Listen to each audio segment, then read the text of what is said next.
जय श्री कृष्ण। तो आज આપણે બનાવીશું પુલાવ ભાત।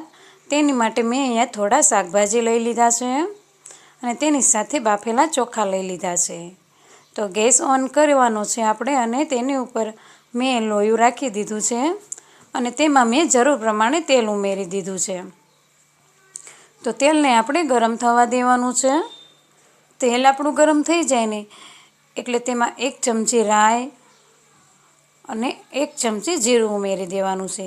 રાઈ જીરું સરસ રીતે ફૂટી જાય ને તેમાં થોડા સૂકા મસાલા ઉમેરી દઈશું।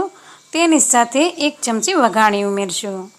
તો વઘાર સરસ રીતે થઈ જાય પછી આપણે તેમાં મીઠો લીમડો ઉમેરવાનો છે અને લીલા મરચાં લીધા છે, મેં પતલી શીરો કાપી લીધી છે।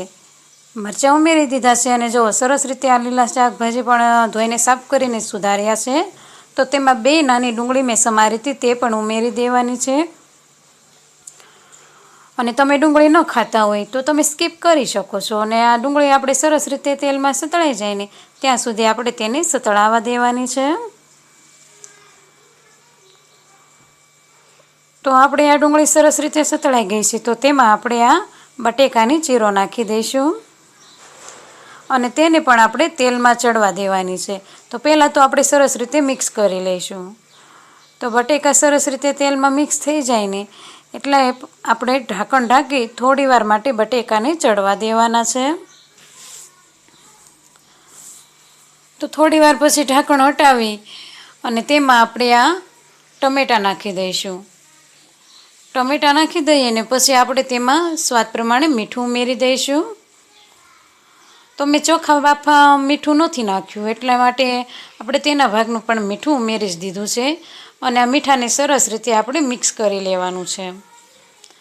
મીઠું સરસ રીતે મિક્સ થઈ જાય એટલે ઢાંકણ ઢાંકી થોડી વાર માટે થવા દેવાનું છે અને થોડી વાર પછી આ બધું સરસ રીતે ચડી ગયું છે।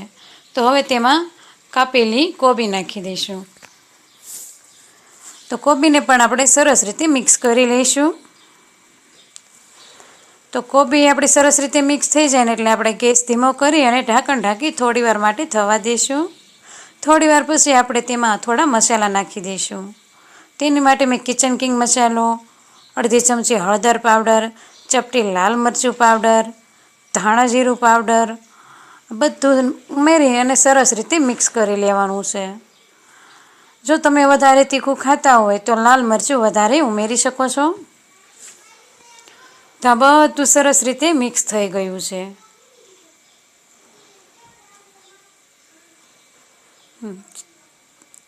બધું સરસ રીતે મિક્સ થઈ જાય ને એટલે ઢાંકણ ઢાંકી થોડી વાર માટે આપણે થવા દેવાનું છે।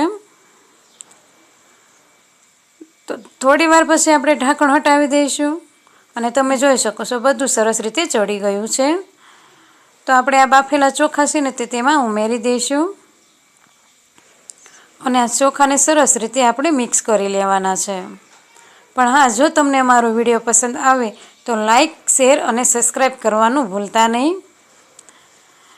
તો આ સરસ રીતે આપણે આ ચોખાને મિક્સ કરી લેવાના છે। જો કેવા મસ્ત ખીલેલો પુલાવ ભાત બન્યા છે। તો સરસ એવા આપણે આ પુલાવ ભાત રેડી છે। તો હવે આપણે ગેસ બંધ કરી દઈશું અને ઉપરથી આપણે થોડા લીલા ધાણા નાખી દઈશું। તો ઘરમાં જ રહેલી વસ્તુથી સરસ રીતે આપણે પુલાવ ભાત બનાવી લીધા છે। તો હવે આપણે આ પુલાવ ભાતને સર્વ કરીશું। જો તમે ઈચ્છો તો વધારે શાકભાજી પણ ઉમેરી શકો છો। તો તૈયાર છે આપણે આ ગરમા ગરમ પુલાવ ભાત। તો મળીએ હવે નેક્સ્ટ